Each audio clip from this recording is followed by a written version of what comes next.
వెనక్కి తగ్గని కవిత. ఇంకొక విషయం ఏంటంటే ఇవాళ తెలంగాణ రాష్ట్రంలో కవిత కొత్త పార్టీ పెట్టబోతుంది జూన్ 2వ తారీఖున అనేటువంటి మొత్తానికి చర్చలు అయితే కొనసాగుతూ ఉన్నాయి.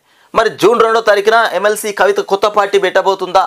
దీని విషయంలో అటు రఘునందన్ రావు కొన్ని మాటలు విడుస్తూ ఉన్నాడు, అట్లాగే హరీష్ రావు కూడా అనేకమైనటువంటి మాటలు, ఇకపోతే కేటీఆర్ మాటలు, వీళ్ళందరి చూస్తూ ఉంటే మరి కవిత ఏం చేయబోతుంది? మరి కేసీఆర్ హరీష్ రావు పెట్టినటువంటి మీటింగ్ ఏం, అసలు వాళ్ళు పెట్టినటువంటి చర్చ ఎటు దారి తీస్తుంది?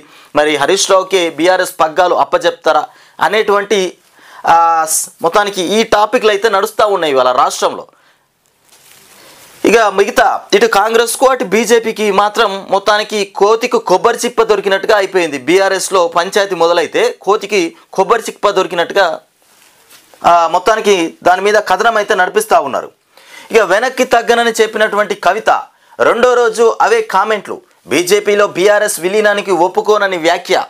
బీజేపీలో బీఆర్ఎస్ విలీనానికి ఒప్పుకోనని కవిత బండగుద్ది చెప్పేస్తా ఉన్నటువంటి అంశం. మంచిర్యాల పర్యటనలో బీఆర్ఎస్ క్యాడర్కు కూడా దూరంగా ఉన్నారంట.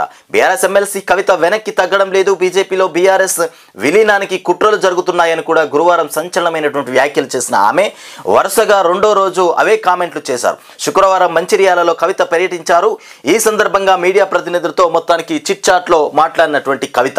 ఇక మరొక వైపు చూస్తే మొత్తానికి డాడీ సైలెంట్గా ఉన్నాడంటూ ఇక్కడ వార్త అయితే మనం చూస్తూ ఉన్నాం. డాడీ కల్వకుంట్ల కవిత ఏం మాట్లాడినా కానీ మరి కేసీఆర్ మాత్రం నోరు మెదపడం లేదు. మరి కేసీఆర్ మౌనం వెనుక ఏం రహస్యం దాగి ఉంది?